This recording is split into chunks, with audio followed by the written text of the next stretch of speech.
to the burbs, I got it all. Give me the ball, I get it all. Pass me the rock, I get it all. Yeah, I do it all. Yeah, I do it all. Yeah, I do it all. Yeah, yeah. I came from the hood, I seen it all. Hey. Goddamn Vernon Davis in the building, man. Look, so happy, bro. Happy to have you on the show, big dog. Yes, sir. Right? Let's do it all. Nice, yo. Hey. What's up, y'all? We already know we checking in today with Jessica Kapri on the Do It All podcast with my beautiful co-host, DeAnna Richstar. Hey. Hey, we got my dog Vernon Davis in the building today, man. What's going on, superstar? Man, what's going on? It feels good to be here, man. Appreciate you for having me. Hey, 1,000, man. You know I'm happy to have you here today, bro. You know, I'm not even gonna lie. I'm not gonna lie to everybody out here right now. This dude, low-key, may be one of the most inspirational people out here on the planet. We talking about from making a way for tight ends. We talking about making a way for athletes in the acting industry. We talking about everywhere. So, man, I'm happy that y'all in tune to this episode today and we get a chance to have my dog on set with us today. Man, this is beautiful. This is amazing. It's amazing. I appreciate you for coming through. Appreciate that. Appreciate y'all for having me. I'm looking forward to having fun on here today. Yeah, let's go. Let's go. Let's do it. Man, so first things first. Man, you know, how many years were we in the NFL? Yeah. You know what I'm saying? I know I played you with you with two teams. You know what I'm saying? Mm-hmm. How many years was you credited? 14. 14 years, 14, dog. Yeah, wow. 14 years. I don't think people know how much go into that. Yeah. 14 years in NFL. It's a lot, man. It's a lot that goes into it. I mean, you know, because we played together. Exactly. On two different teams, but you know, all the work that you got to put in, the dedication, the hard work. I mean, waking up, even during the off season. I mean, we working out when we don't have to. We can be doing tons of other things, but we put that time in because we dedicated to the craft. Factual. The anxiety is a mother. You know what I'm saying? Yeah. Especially knowing that what you got to do and what you could be doing. Yeah. That's a monster right there. Absolutely. And I don't think a lot of people understand that, you know. We can be out on them boats every day. You know what I'm saying? We can be out partying every day, but, you know, it comes to certain points where we really lock in and we say, hey, we want to do this. So then our life comes after that. You know what I'm saying? Yeah. So that's a beautiful thing. But what two teams did you guys play for together? Oh, man, we played with the Broncos together. We got a Super Bowl ring together. Oh, hey, go crazy. Super Bowl ring together. Go we crazy. Played with the Washington Redskins together. Which came first? Broncos. Broncos Super Bowl first. 50. Wow, Bowl 50. so y'all got the Super Bowl and y'all moved on together. That's dope. Yeah. Yeah, low key. Yeah, that's what happened. That's what happened. We ended up moving on together. That's goddamn. This my boy though. My boy. We locked in. After winning the Super Bowl together, how did you guys stay motivated? How did you guys stay competitive? You guys just won the Super Bowl. I think as athletes, we always want more. It doesn't matter, you know, the success that we have right now. I mean, it doesn't really mean it. It means a lot, but we don't become complacent. We always want that next thing, that next platform of success, and we just continue to chase it until we get it again. And where did that stem from? Because, you know, most people, they hit that goal and they get comfortable. And, you know, you guys were still driven to go further into the next level from that win. So where did that drive come from? I think it's just in us, from the beginning of time, since we were born. Yeah. I mean, you're born with it, and things that you go through in life, all the obstacles and, you know, just your journey in life as a whole. It caused you to do certain things and move in certain ways. So, 100%. Pretty much. No, 100%. And I'm a second that, because, you know, a lot of times in life, you know, people look at certain athletes and they be like, okay, well, what motivated him to get to where he was going? Sometimes it's really just life. Stuff just starts striking back to back to back and let you know that this is what you're supposed to be doing, and how you remind yourself that you're not going to stop from when you get to a certain point and when you get to that next level, because you already been putting in so much time, you already been putting in so much work. Yeah. And the last thing you want to do is give up on yourself. Yeah. And I think it's like another high that you get when you accomplish a goal. After you talk about, we won in Super Bowl and then what we look for next. I think for anybody in this world, if you like hit a certain goal and you know what it is to accomplish a goal, it becomes addictive. Yeah. You know what I'm saying? Then you start 100%. looking at your next goal like, I can do that. Oh, I can do that too. Especially when you accomplish something like playing in a professional sport. Yeah. You know what I'm saying? That has a 0.8 percentile that everybody you probably grew up in life telling you that you wasn't gonna do.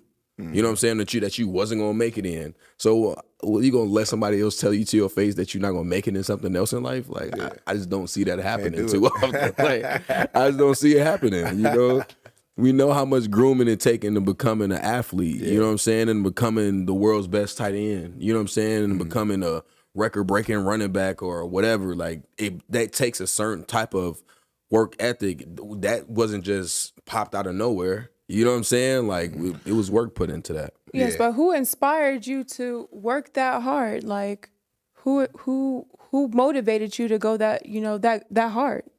Shoot, A lot of people don't go that hard. A lot of people get comfortable, or they just don't want to, they think that they don't got to put that much work in because, it just will come to them. Who motivated you to go that hard? It was just. I'm not even gonna lie, for me, it was my mother. Yeah. My mother, I call her mama. Who Like that's inspired my you? mama. She really showed me what it was like to get it out the mud. From carrying us in her coat. Like we was literally living in Chicago. We talking about blistering snow. My mama carried me and my brothers and my sisters in her coat. Like literally, we slept in shelters. We was in all different types, sleeping on grandma couch, from auntie couch. We was all on the south side, west side. Like that's why I really don't really even just claim nowhere from the cities, because I lived in damn near every part of the city. Before we first got our first house, when we was we was in like first grade. That was the first time I had a house. You know what I'm saying? That we called our own. You know what I'm saying? So and that's why I claimed Harvey, because that was when we had our first house at. Other than that, we was nomads. You know what I'm saying? We were just like going around and sleeping wherever the hell somebody would let us be like, all right, it's cool. You can crash here for the night. You know what I'm saying? So, but I watched my mama turn that into having a kid when she was 15 years old, having my other brother when she was 17, having me at 18, having my other brother at 19.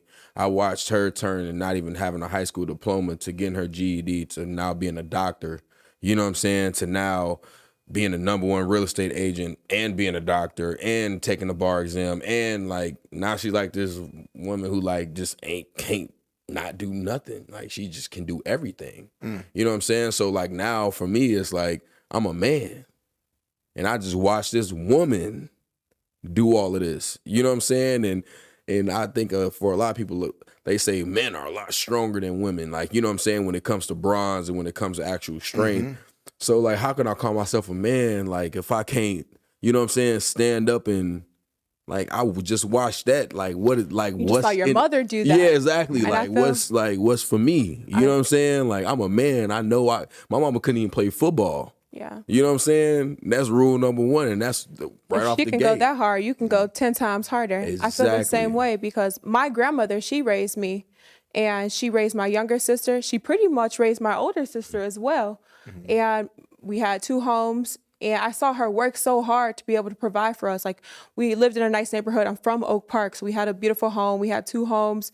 We were very comfortable. I saw how hard she worked though to provide for us. Like, it motivated me to work as hard and 10 times harder.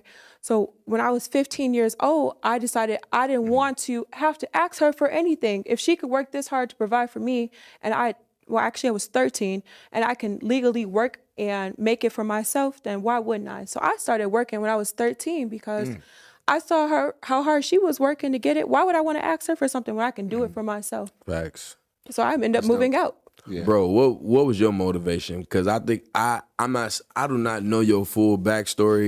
You know what I'm saying? But honestly, from watching you over the years, bro, from watching you now, like I've looked at Instagram clips, like bro, like my man's built like a granite countertop. You know what I'm saying? Like my dog is like, I'm talking about when I came in the NFL, I thought I was swole, right? You know what I'm saying? I thought I looked good. I was like, yeah. You know what I'm saying? Want to flex left and right. I look up. This dude come through. I'm talking about 8-pack, chiseled out, and twice my size. You know what I'm saying? And I'm like, okay, We in the NFL, baby. We're in the NFL, dog. You know what I'm saying? So, man, like, what was your motivation like, dog? Yeah. I think for me, man, I just, I think about the beginning of time, growing up with my grandmother. I was with my grandmother since I was born. And my mother had 6 other kids. And my grandmother was just taking us one by one, and we all lived in a 3-bedroom house, Yeah. So when I think about that, and then I also think about, before I forget, my dad living around the corner. My mom not struggling on drugs, not being around. My dad living around the corner. Every time I walk to school, hey, Dad, how you doing? Hey, son, how you doing? Come back from school, hey, Dad, how you doing? Son, how you doing? That's all it was. And you would probably ask yourself a question saying, how's it that your dad was around the corner and you didn't spend time with him? I have no idea. I never really understood it. But it was the world. It was the life that chose me. Right. I didn't choose that life. It chose me, and I just had to deal with it. So my motivation was always just, one, not being like my parents, being better than them and doing better than them when it comes to me having kids and just in life in general, and separating myself from the guys that I grew up with because they would get me in trouble. I was arrested twice in 6th grade. I was on probation in 6th grade. Mm-hmm. My grandmother used to take me to see my PO all the time, like for a whole 2 years. And I always wanted to pay her back for what she did for me and my siblings. So that right there, that's just pretty much a glimpse of like my life story and what really motivated me to be the best that I could possibly be. You know something I didn't really know about that, about that father story. Yeah. You know what I'm saying, about your father living around the block from you. And I'm just going to tell you one thing for sure. Like, what's crazy about this is that when I lived in Markham, Illinois, is right across the bridge from Harvey. And my father lived around the block from me too. Wow. But the thing about it is, and I'm not saying that it's maybe the same thing with your father, but my father was on drugs, you know what I'm saying? Opposite from my mother, you know what I'm saying? My father was on drugs. So we never really understood why, like, he never was fully involved in our lives and stuff like that until like we start seeing like little bitty traits from him, you know what I'm saying? That would like be like, oh, yeah, you really unresponsible. You know what I'm saying? Like, no, you not really built to have no kids or built to be around, like, because we kind of grew up fast from seeing all the things that we had been through. So when we started seeing the way he was maneuvering and things that he was doing, man, left us stranded in the hotel one time, you know what I'm saying, during a Super Bowl, New England versus Carolina Panthers. I don't know you remember that. I think it was Delahome at the quarterback. I don't even remember. I think that's who it was, but left us stranded in the hotel at that time, and we didn't see him again until I was with the Broncos. Wow. That's insane because You know what I'm saying? Pretty much the same upbringing. That's why my grandmother took care of me, because my mother, she was doing different substances, but she was around. So I would see her here and there, but I wasn't allowed to spend that much time with my mother because my grandmother, she had whatever tension she had because of the situation. But I would see my mom around, like, oh, hey, Mom, she'll come meet me after school. I'm walking down the street, I see my mom. So that's insane. We all have something. Yeah. That's real though, but because I feel like that really is like, it strikes a spark inside of like your inner light too. Because when I look at you, you know what I'm saying, I look at all things you've been through, and then I also look at an amazing talent. You know what I'm saying? Like, it's like a certain hunger and a certain fight comes from that. The same way it would from a lion, you know what I'm saying? Or the same way it would come from shit, the best gorilla in the jungle. You know what I'm saying? When it comes to alpha. Like, it takes a certain grooming for that to be that thing. You can maybe be born king one day. You can say you Leonidas or something from 300, but it still takes a certain grooming. They still threw him out in the wilderness and said, look, you may be the king, but you still got to be groomed to be the king. And I think that's what God does for us. Like, when we have such an amazing talent, now we have to go through the actual aspects to become like this next level talent. You know what I'm saying? Like, he may have put it in you, but we have to unlock it now. Right. You know what I'm saying? Like, through like adversity and different turmoil and stuff that we go through in life. We can't have a cake and rainbows, because the cake and rainbows is gonna make us fat and sweet. Right. You know what I'm saying? Like, and that's not what it is. You know what I'm saying? Like, we need to be strong, stout, you know what I'm saying, ready for the next level, ready for the next boss to defeat, or whatever that case may be. Because right now you doing a million different things. You know what I'm saying? I seen that you was on like some TV shows and stuff like that too. Let's elaborate on that a little bit. Like, what's like what's the acting world been like? Because you know I'm trying to get into there. Like I like need that. Yeah, I mean, look, you're an artist, so I mean, as an artist, you're gonna probably tap into so many different things when it comes to acting, whether it's painting, and you're already doing the music. So it's not by coincidence that you want to do this and you want to explore it. We think the same. You know what I mean? Yeah, 100%. But I've just pretty much took advantage of like just the opportunities that I've gotten since I retired from football. I did like 25 projects since I retired, like tons of TV shows. From Domino Masters come out Wednesday tomorrow, the opening show. Name That Tune. I did a show with Trace Atkins called The Ultimate Cowboy Showdown. I got a show that I developed myself called Cooking with the Stars on Players TV. Yeah. Then I did 8 movies. I got a big movie coming out with Morgan Freeman. I just had a movie come out called Day to Die, Gasoline Alley. Got one coming out on April 15th with John Malkovich, which is a pretty cool film. So yeah, just tapping into everything, man, and just taking advantage of the opportunities. Man, I'm excited for you, bro. Honestly, tell you the truth, because I see you on Instagram. You know what I'm saying? I see everything that you're doing, and I'm like, dog, like, I don't think people know, like, this dude is like a world-class athlete, and watching you now on the big screen for doing something completely different. Everybody know you from Vernon Davis. You know what I'm saying? From any moment they may know you from, but like there's gonna be multiple moments that you know Vernon Davis from. You know what I'm saying? Yeah. From movies, you know, and other ventures and stuff like that, you know.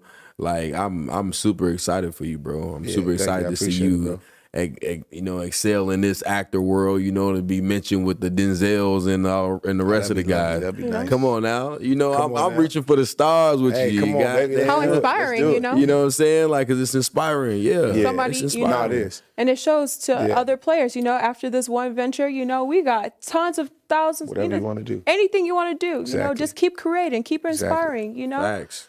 Were you into acting while you were playing football? I wasn't into painting. I wasn't into acting. I wasn't into none of that stuff. It just all kind of just happened.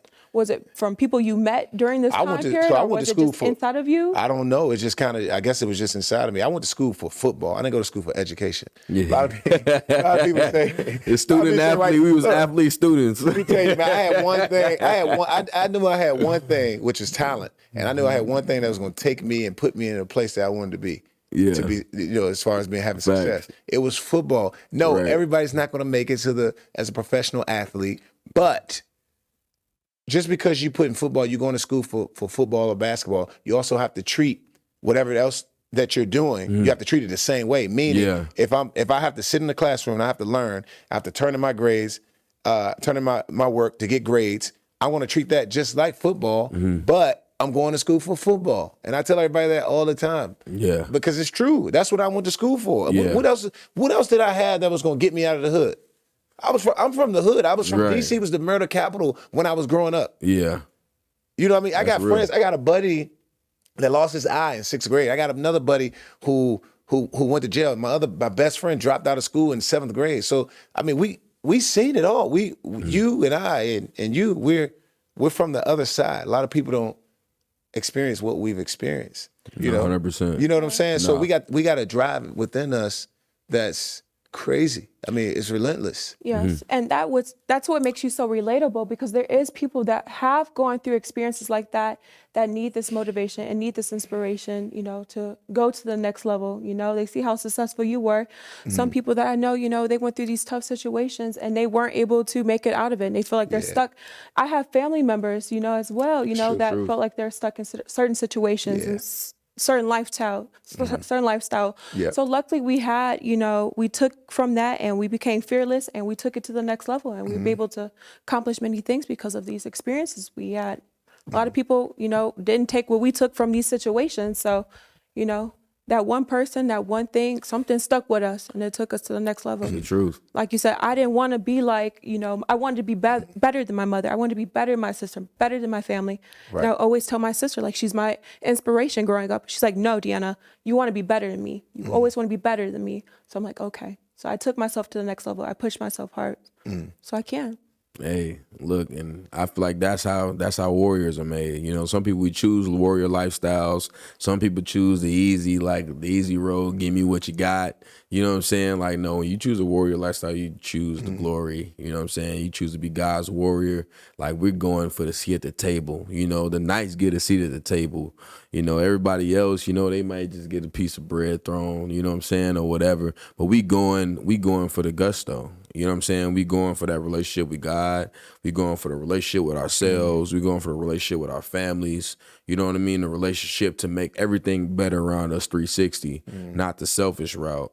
And I think I've seen that a lot out of you. You know what I'm saying? I've watched you be so humble inside of meeting rooms. I've watched you, you know what I'm saying? I remember a moment when Gruden was like, hey, Kapri, he asked Jameson Crowder, I think first, he said, who you think faster between Vernon and AP? And I think he asked you this question before. He's like, man, you know, this Vernon. I'm like, man, I'm not going to answer that question. You know what I'm saying? Woo, woo. Then he asked Jameson, and Jameson was like, you know, I don't know. He looked at me and said, look, I'm going to answer the question for you. Vernon Davis. You know what I'm saying? Like, this ain't even up for debate. You know what I'm saying? It's not up for debate, and we're not going to act like it is. But I love the humbleness. Yeah. You know what I'm saying? I love when somebody has that God-given, like, that just, you know, that strength, that, like, in that energy, you know what I'm saying, to really just be great at something. And then on top of that, I'm going to do that every time, too. I'm going to show you that I'm great every time, but I don't need to speak on it. Yeah. You know what I'm saying? I don't got to step on you. Yeah. You know what I'm saying? But you try me. You know what I'm saying? I'm going to step over you. You know what I'm saying? Like, so I appreciate that, because watching you throughout the years and seeing and being on your team, even when you got traded to the Broncos, I remember that. You know what I'm saying? I think the 49ers was doing real bad at the time. And we was at this time, we was number one defense in the NFL. You know what I'm saying? How all these things going on, and we traded for Vernon Davis. I'm like, bro, did we just get Vernon Davis on our team, bro? I'm like, we got Vernon Davis. And Vernon come walking through there, and I'm like, dog, I'm about to, like, Vernon Davis. I had Peyton Manning on my team. All these people, and I get Vernon Davis. I'm like, we on a team full of Hall of Famers, and this dude coming here super humble. You know what I'm saying? Coming there, get straight to work. I'm like, this dude ain't acting like, he's not acting like one of those dudes that just like, you better get this to me. He came in there first day and got straight to work. Yeah. And those are great qualities of a leader, you know? Yeah. Factual. Yeah. Great. And I think ever since you came there, you knew, like, I don't know if you knew at the time, but I was watching you, because I'm just like, dog, like, look at this dude. I'm 22 years old. I won that Super Bowl. I was 22 years old. I was shorty. Yeah. You know what I'm saying? And I'm watching you, and I'm like, no, this is Vernon Davis, and I don't think he know he Vernon Davis. Like, you know what I'm saying? Like, and I'm like, dog, like, man. And I'm like, this is Vernon Davis, but you was coming in there, bro. You was working. You know what I'm saying? And I knew I was undrafted, so I knew why I was working. Yeah. You know what I'm saying? I knew why I was going so hard. You know what I'm saying? Because I wanted that spot. I wanted to get my chance. You know what I'm saying? To prove. Yeah. But at that point, like, you were already Vernon. So, you know what I'm saying? And you was still working like, like who, like you were that leader. So what are, you know, leader qualities to you? What are, you know, what's most important as a leader? What do you have to display? I think before you can lead, you must learn how to be a servant first.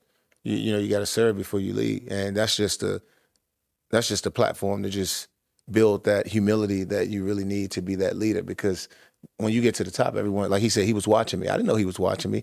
Look, I don't think of myself like he think of me. I'm confident. I'm very confident. I know 9 times out of 10, if I line up in front of somebody, I'm gonna win, right? I know that if you give me something and I have to do it, it's my career. It's something I have to do, and this is where my bread and butter comes from. Then I'm gonna put all the time and energy in the world into it, and I'm gonna make sure that I'm the best. Yes. So. But I don't see myself the way he see me. But I know that I have to treat people better, treat people the same way I want to be treated. And you would say that's the most important quality of being a leader? Yeah, I think it all goes back to people. Every morning I wake 100%. Up, I make sure that when my feet touch the floor, first thing on my mind is people. I got to make sure if someone does anything to me, I can't react to it. I have to think about it first, and then I react. They say you shouldn't make decisions when you're angry, and I never make decisions when I'm angry, because if I do, then I'll make the worst decision that can cost me everything that I've built thus far. Yeah. So outside of acting and football, what's next for you? What else do you have going on?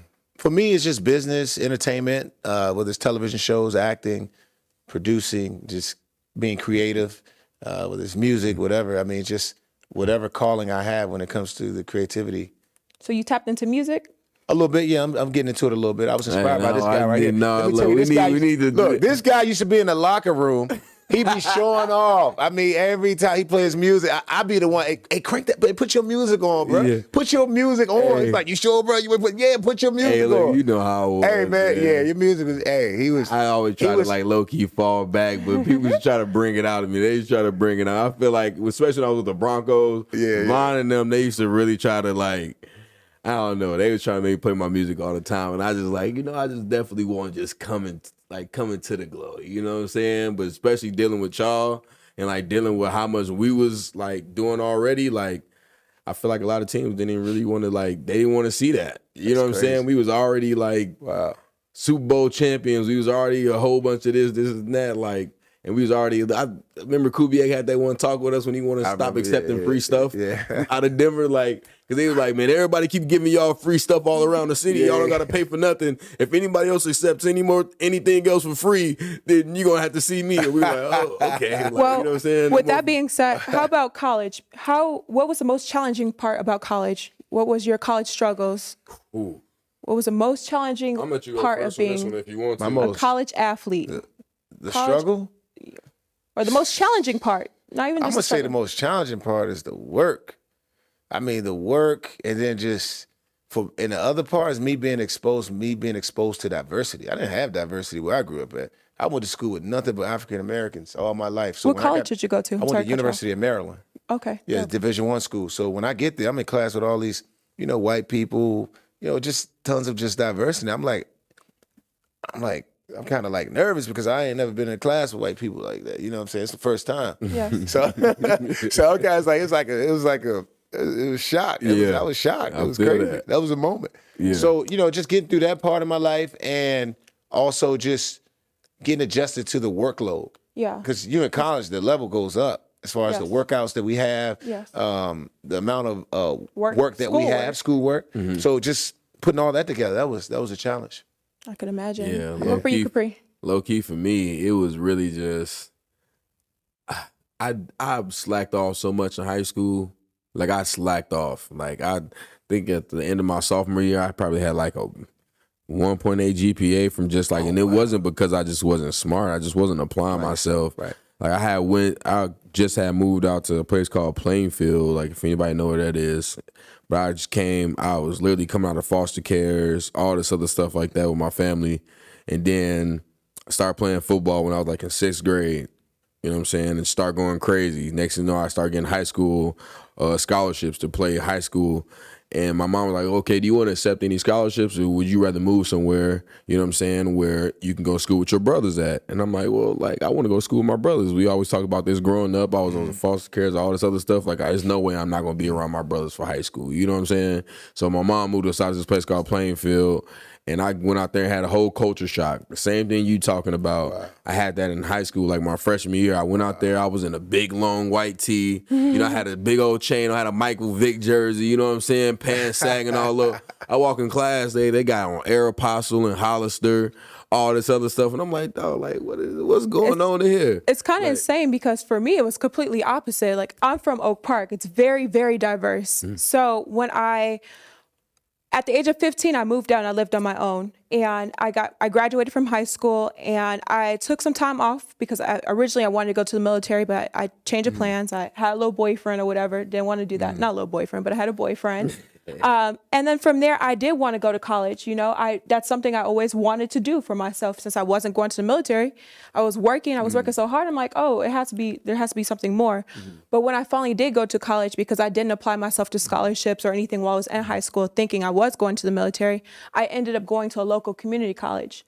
And the community college, it was in a Hispanic neighborhood, and there was absolutely no diversity. So I get there, and there's probably like 10 African-American kids, maybe 2 Asian kids. And I'm just like, wow, there is no diversity here. It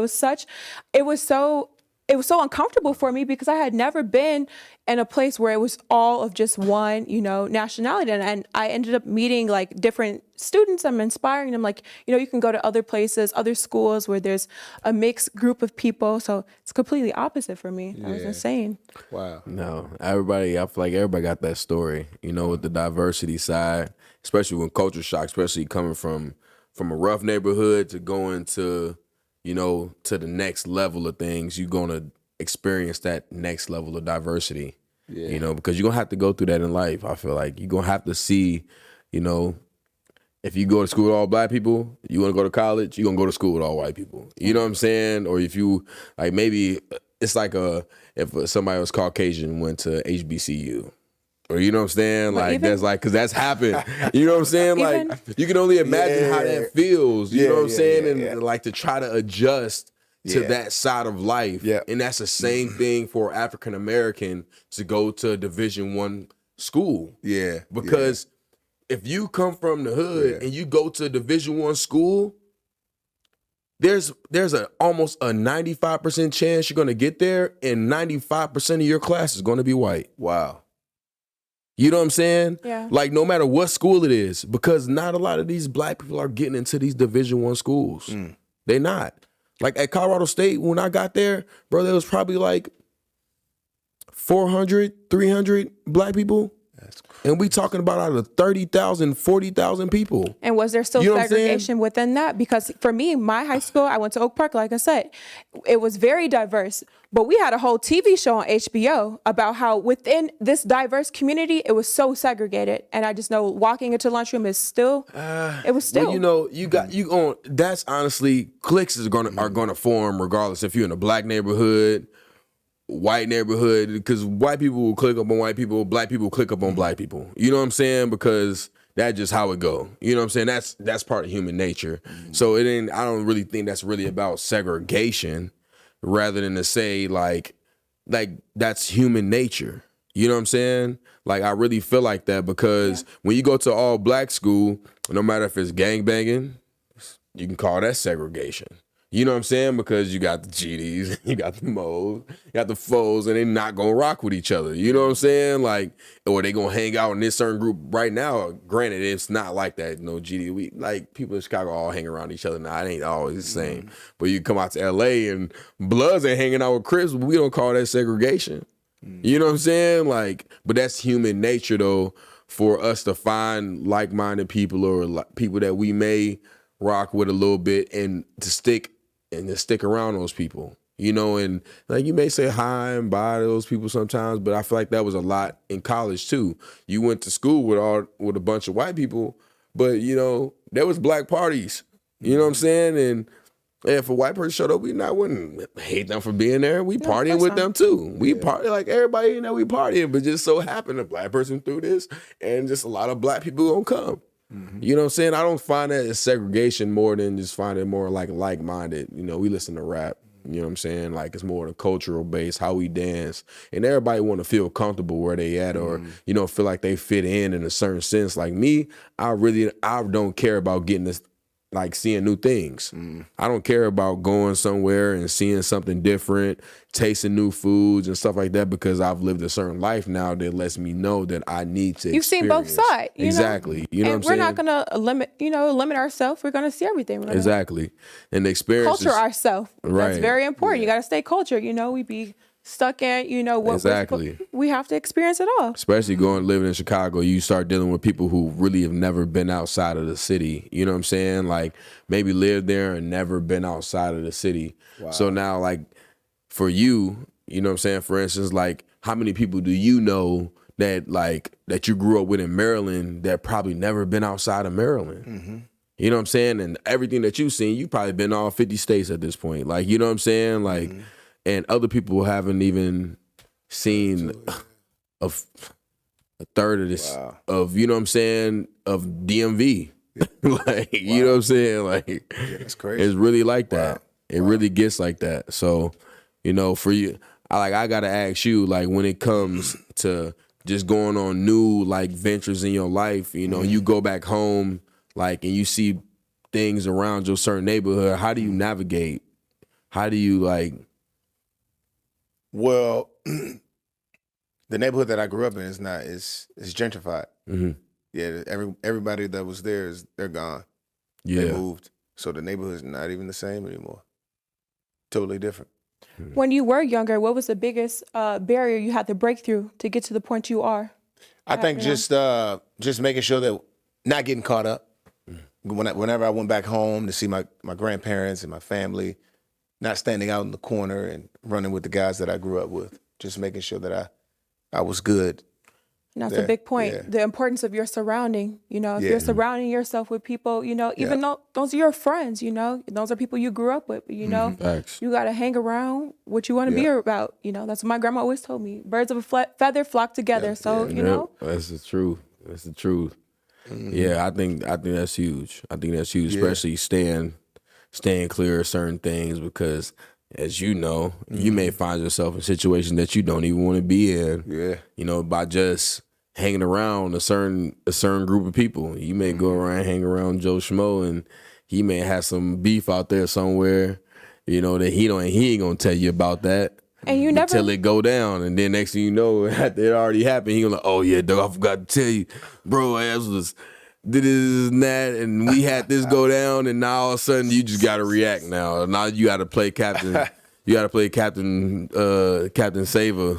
I personally, you know, with anyone I'm around, I never want to be like the smartest person I'm around. I never want to be the richest person I'm around. I never want to be the most inspiring person around because I want to surround myself with people that are going to inspire me. I want to learn from you. Anyone I'm around, I want to be very successful that can teach me something. I just want your energy and your presence should be like something that's going to inspire me and uplift me to take myself to the next level. And if me hanging around you or being around you doesn't spark a new business idea or motivate me to be better or just somehow inspire me to take myself to the next level, then I shouldn't be around you in general. This is true. This is At actual all. factual.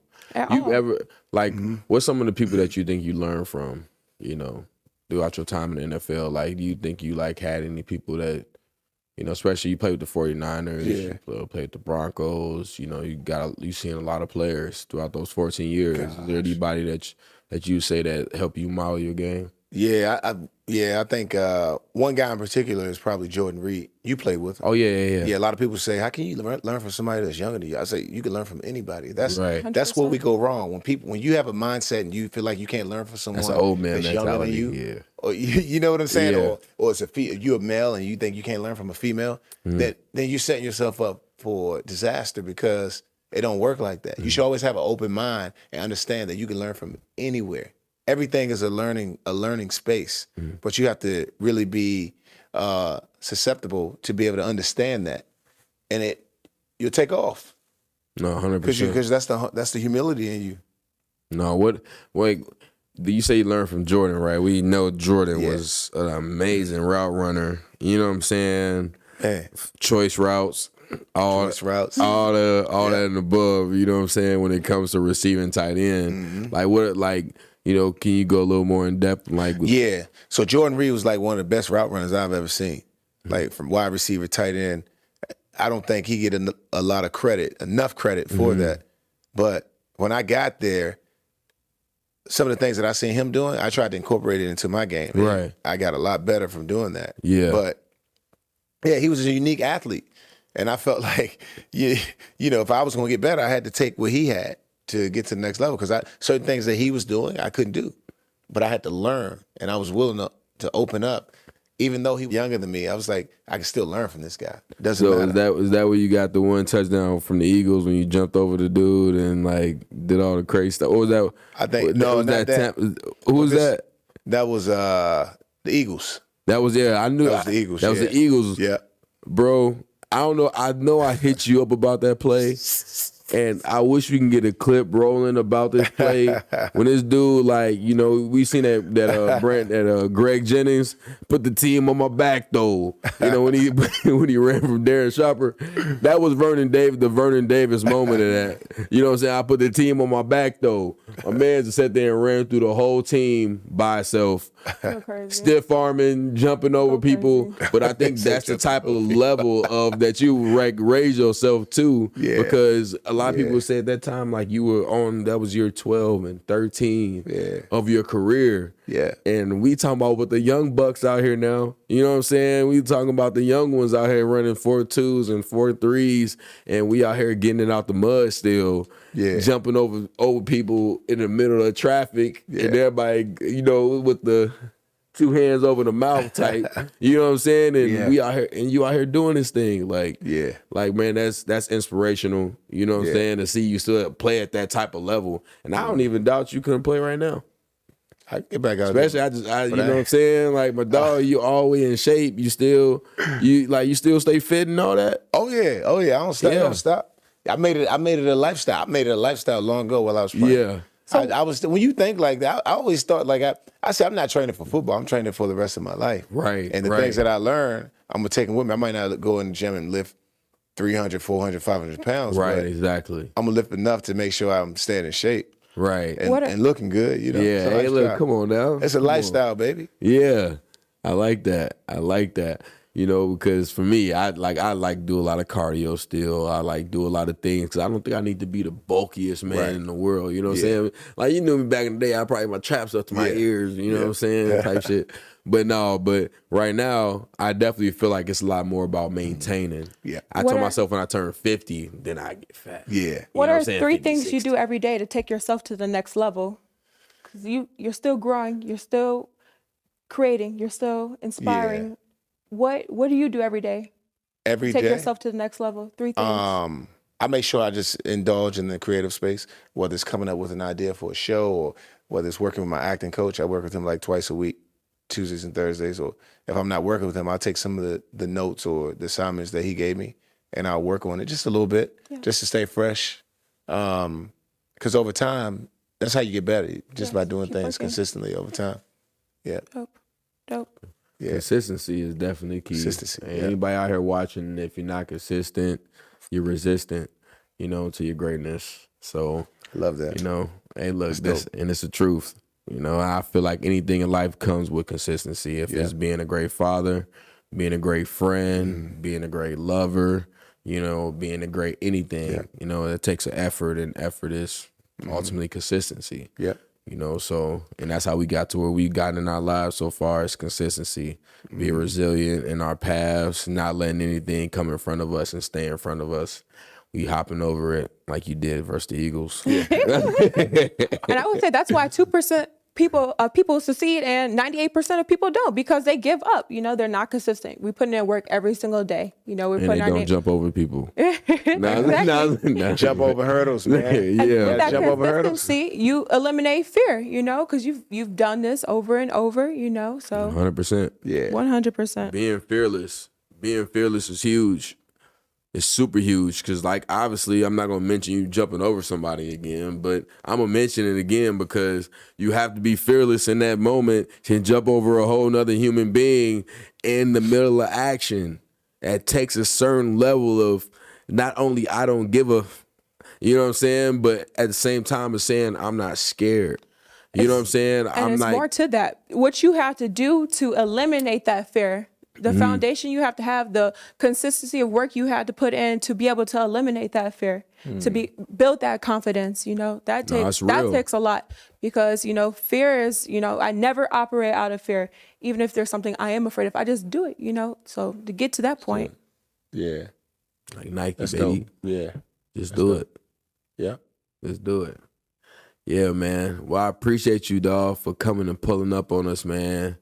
And you obviously know, shoot, man, you're a big inspiration to me. You're a big inspiration to a lot of people. You know, my mama love you too. You know what I'm saying? I tell mama, I got a FaceTime. I'm a FaceTimer, you know what I'm saying? Before we get off set today. You know what I'm saying? Let her talk to you, because I know, you know what I'm saying, she love you. But hey, man, I appreciate you for coming through and rocking with the Do It All podcast, man. I would love to have you on anytime you was available. And you was definitely around, so let us know. I appreciate that. Keep inspiring, you know. Yeah, absolutely. 100%. An example. Mm-hmm. Yeah, I'm coming. I'm coming with the movies too. Yeah, I'll be there. We gonna definitely. Yeah, I'll be there with you. Dope. All right. So how can we follow you? Where can we find you on social media? Are you on YouTube? What platforms are you on? I think Twitter, Facebook, Instagram at Vernon Davis 85. Your next movie, you said you have something dropping tomorrow? A show comes out tomorrow. Show coming out Domino tomorrow? Masters on Fox. Check them out. Hey, Domino Masters, make sure y'all go ahead and check that out. It's coming out everywhere. My dog Vernon is an amazing actor. Make sure y'all definitely go tune in to this movie. Not a TV show, this is a movie, but just know he's on multiple TV shows too. Multiple things. So, hey man, make sure y'all go follow Do It All Podcast. You can follow me at DeAnna Richstar. And follow me at 3 King Bibbs 5. It was amazing chopping it up with y'all today. We out. Peace. Yeah, man.